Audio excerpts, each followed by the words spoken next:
Power is not a birthright, nor is it handed down like a family heirloom.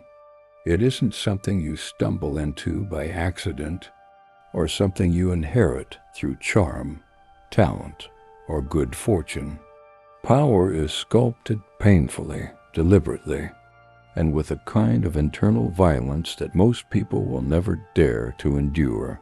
It is not born in noise but in nerve, not in theatrics but in terrifying self-discipline. The world does not kneel to those who speak the loudest. It responds to those who become unavoidable, immovable, and impossible to ignore. Niccolo Machiavelli, the ruthless architect of realpolitik, didn't romanticize virtue or peddle fairy tales about goodness being enough. He peeled back the skin of society and exposed the bone deep truth. To rule is not to be admired. It is to be beyond reach. His work wasn't a collection of motivational slogans. It was war strategy for the soul, philosophical in its essence, but merciless in its application. He didn't teach men how to be liked. He taught them how to become forces of nature's shadows, with shape, silence, with weight. Real power doesn't declare itself.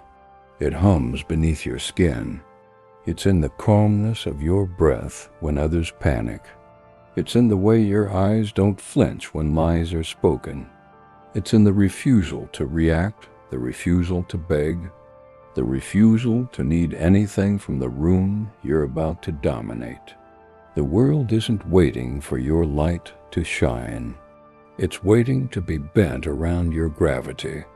You're not here to be seen. You're here to alter the temperature of the air, to shift the vibration of the moment, without ever saying a single unnecessary word. This isn't self-help. This is rebirth, a ruthless evolution from a man who seeks to be understood into a presence that can no longer be defined. What does it truly take to stop begging for a seat at the table and instead become the force that causes the table, the chairs, and the entire room to subtly adjust in your presence? It's not charm. It's not eloquence. It's not brute exertion. It's something far rarer, an invisible ritual, an internal sanctum of mastery built quietly in the shadows.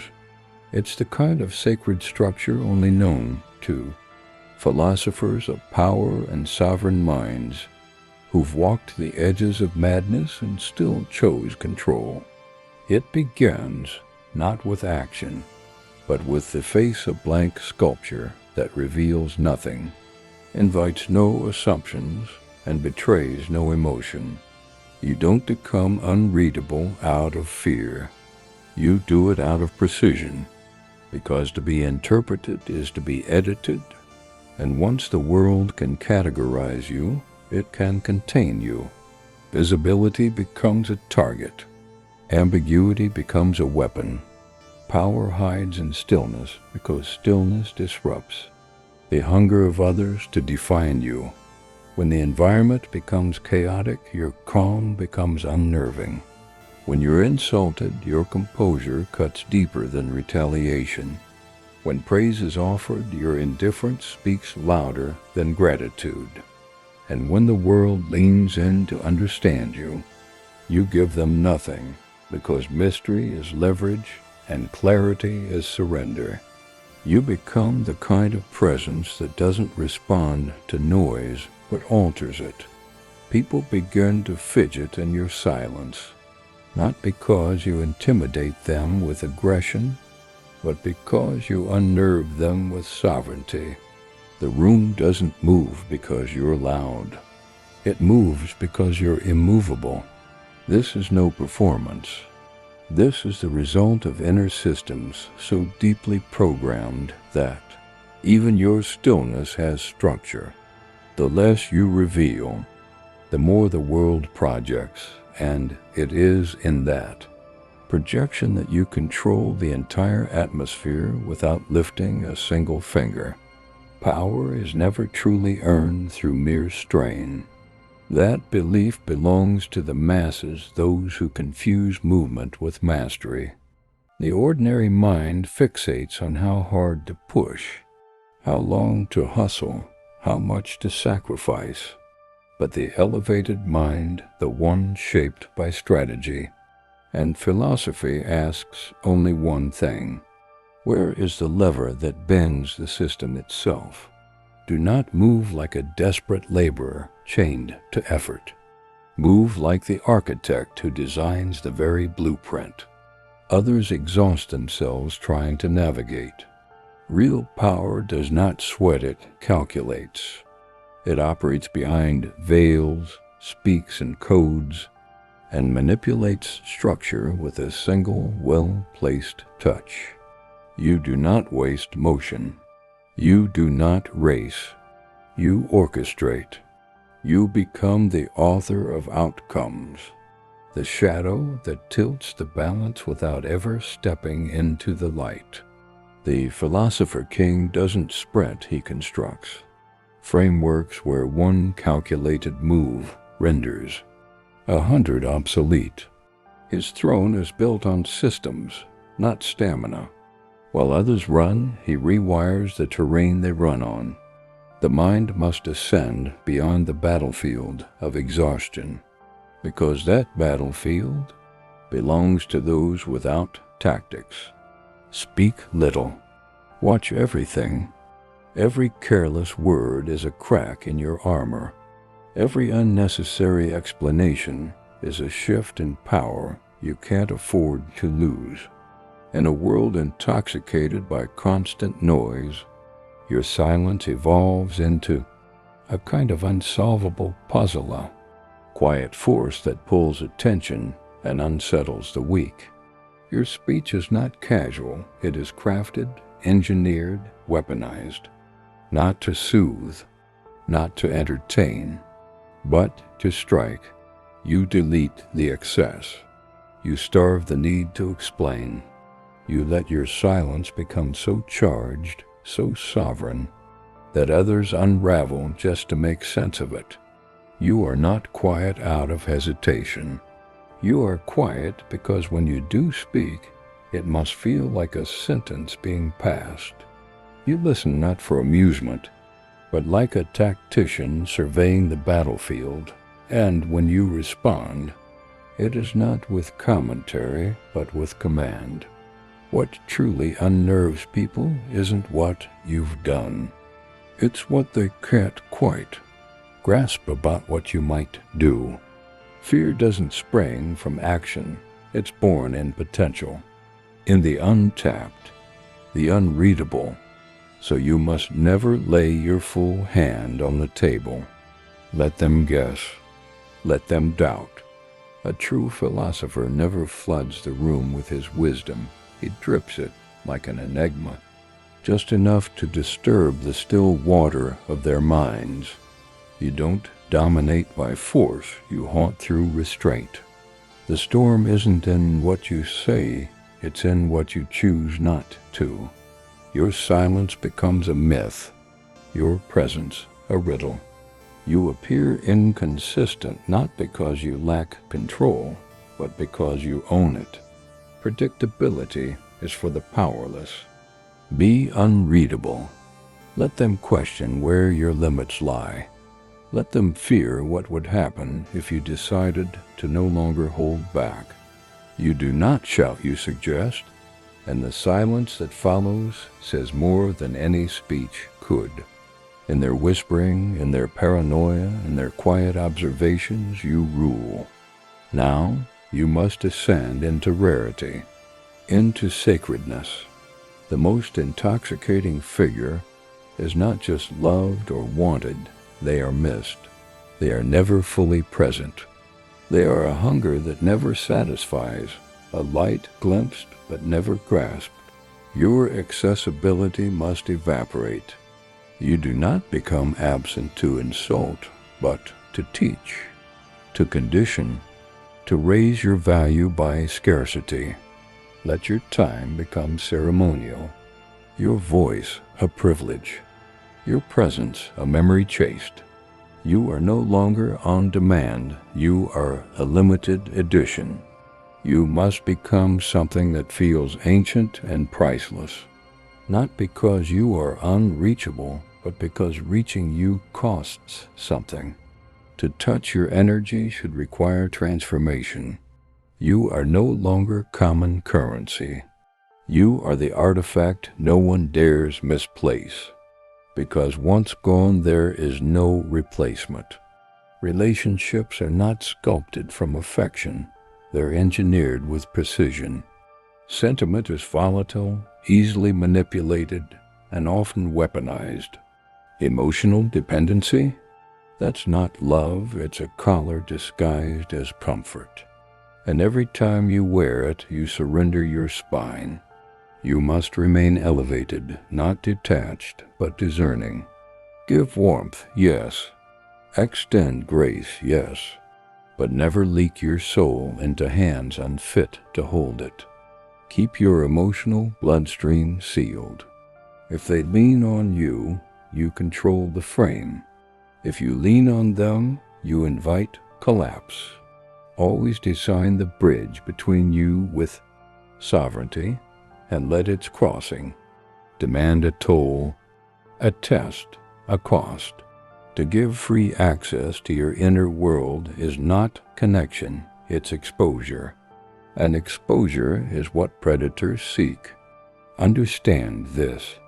Betrayal is not rare, it's ancient. Expected. Predictable. Philosophers from every century knew this.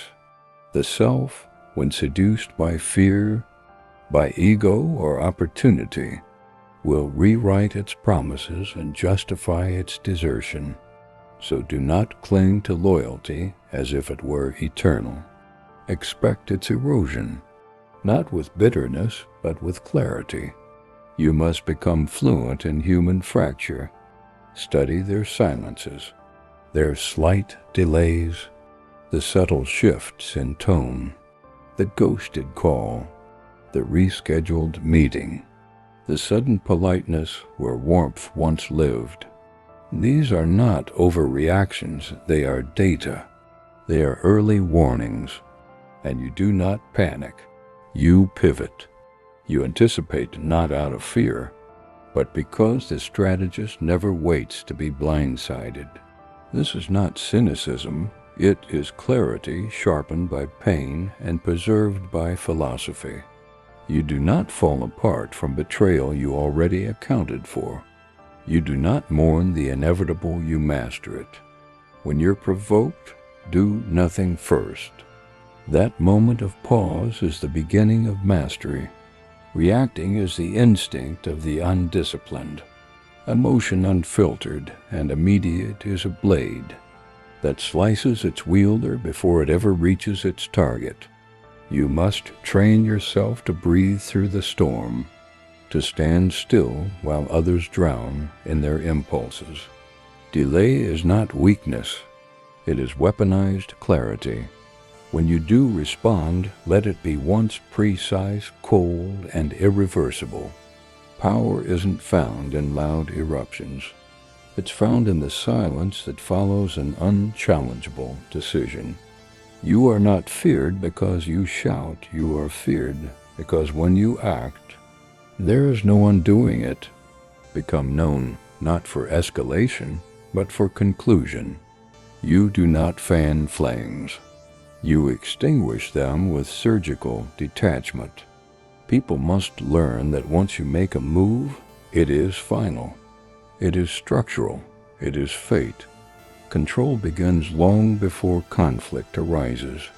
Don't aim to outtalk anyone, that's theater. Outdefine them. Shift the lens through which everyone sees the room. Redraw the battlefield so the war ends before it starts.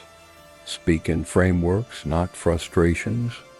Be the one who reorders the priorities of others just by entering the space. Your posture, your silence, your gaze, they all frame perception. Let others feel hierarchy in your stillness. You do not dominate by shouting over noise. You dominate by making your presence the standard by which all noise is measured. And when you speak, let your words be architecture. Speak not in scattered thoughts, but in designed statements, each one building a structure. Others must enter to understand you. Philosophy doesn't scream, it reframes. Be the reframe. Let your intellect carve the atmosphere. Don't show your intentions, shape theirs. You don't need to convince. You redefine reality through precision. That is the philosopher's power. Operate quietly. Act from behind the veil. Deliver consequences without theater. Strip access, remove privileges, end connections without announcement. The most punishing act is not fury, it's removal. Your silence becomes an exile. Your absence becomes unbearable. They will feel the cost of losing you not in arguments, but in the vacuum you leave behind. Let the echo of your exit haunt, louder than any confrontation could. But when you do, reward make it public. Let generosity become your mythos. When you uplift someone, make it visible, memorable. Let others watch you elevate, so they begin to yearn for your favor. This is not sentiment, it is structure. It is reward calibrated as influence. Make your kindness a currency so rare that people shape their behavior just to receive it. You do not give affection freely. You offer alignment. You do not hand out validation. You build loyalty through controlled benevolence. And that loyalty, once earned, becomes a kingdom governed by your silence, defined by your absence, and ruled by your presence. I vow without announcement. Transformation is not a spectacle, it is a strategy. Growth, when real, is done in silence. You do not broadcast metamorphosis to be applauded. You undergo it to become untouchable. Rebuild yourself like a ghost upgrades its form silently, precisely in places no one can trace. Let the world argue over your past while you write your future in code they cannot read. The philosopher does not foreshadow change, he becomes it. Your evolution must move like time itself, invisible, irreversible, and beyond negotiation. While others perform improvement for applause, you disappear into discipline and return as something unplaceable. You are not just unreadable, you're untrackable. Eventually, this way of being fuses into your nervous system. You no longer pretend to be powerful, you function as power embodied. No more posing, no more dramatics. Leadership becomes your default gait. Command becomes your atmosphere. Your morning no longer begins with to-do lists, it begins with rituals that assert your dominion over time, thought, and emotion. Silence is your opening weapon. Observation is your first move. Before engaging the world, you absorb it, measure it, and decide how to bend it. You no longer live reactively. You approach the day like a tactician, not a participant. Anxiety doesn't visit you, readiness does. Each moment is an opportunity to audit the empire of the self. Where did your discipline slip? Where did your voice tremble? Where did someone trespass and go unpunished? You are now both philosopher and warrior, always assessing, always evolving. You do not just move forward, you refine as you move. You are a system in constant recalibration. You scan your circle like a strategist inspects his map. Who's still worthy of access? who's become a liability masked as loyalty. Audit your presence in others' narratives. How do they describe you when you're not there? Are you a force or a memory? This is not vanity, it is surveillance of influence. In the arena of power, reputation isn't an accessory. It is the invisible weapon that precedes every action. Myth always moves faster than proof. Control the myth. Design the myth. Become the myth. Guard your time like a throne room.